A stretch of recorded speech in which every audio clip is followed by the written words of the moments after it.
بسم اللہ الرحمن الرحیم۔ السلام علیکم ورحمۃ اللہ وبرکاتہ۔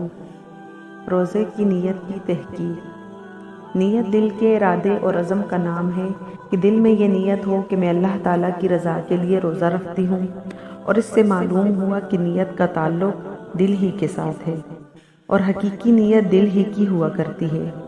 اس لیے دل میں نیت کر لی تو بھی کافی ہے۔ زبان سے نیت کے الفاظ ادا کرنا بھی درست ہے، لیکن ضروری نہیں۔ اگر کوئی شخص دل ہی میں نیت کر لیتا ہے اور زبان سے نیت کے الفاظ ادا نہیں کرتا تو یہ بالکل جائز ہے، البتہ زبان سے نیت پر رد کرنا، اسے بدعت کہنا بالکل جائز نہیں۔ عربی زبان میں نیت کرنے کا حکم۔ نیت کے الفاظ ہر شخص اپنی اپنی زبان میں بھی ادا کر سکتا ہے، اسی طرح نیت عربی میں بھی کرنا درست ہے، لیکن ضروری نہیں۔ عوام میں مشہور عربی نیت کا حکم۔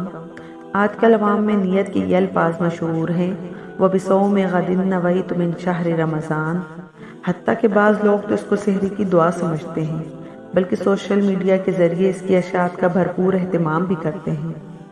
یاد رہے کہ یہ سحری کی دعا تو ہرگز نہیں، البتہ ان الفاظ کے ساتھ نیت کرنا درست تو ہے، لیکن یہ الفاظ قرآن و سنت سے ثابت نہیں، اس لیے ان الفاظ کو سنت سے ثابت یا ضروری نہ سمجھا جائے۔ اسی طرح اس کی اشاعت کا اس قدر اہتمام بھی ایک بے بنیاد بات ہے، کیونکہ اس سے بڑی غلط فہمیاں پیدا ہوتی ہیں اور لوگ صحیح مسئلے سے ناواقف رہتے ہیں۔ سحری کے وقت کی مسنون دعا۔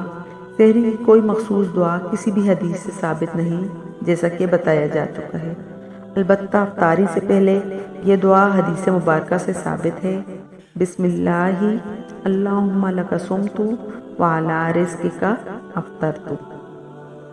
اور افطاری کے بعد یہ دعا حدیث مبارکہ سے ثابت ہے: ذہب الظمأ وابتلت العروق وثبت الاجر انشاءاللہ۔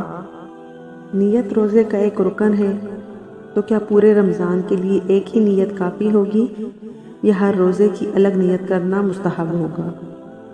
جواب: رمضان المبارک کے ہر روزے کی نیت الگ الگ کرنا ضروری ہے۔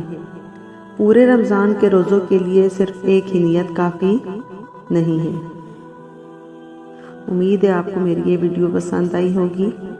اگر آپ کو میری یہ ویڈیو پسند آئی ہے تو پلیز اسے لائک کیجیے اور اپنے دوستوں کے ساتھ شیئر کیجیے، اور آپ نے ابھی تک اگر میرے چینل کو سبسکرائب نہیں کیا تو پلیز میرے چینل کو سبسکرائب کیجیے۔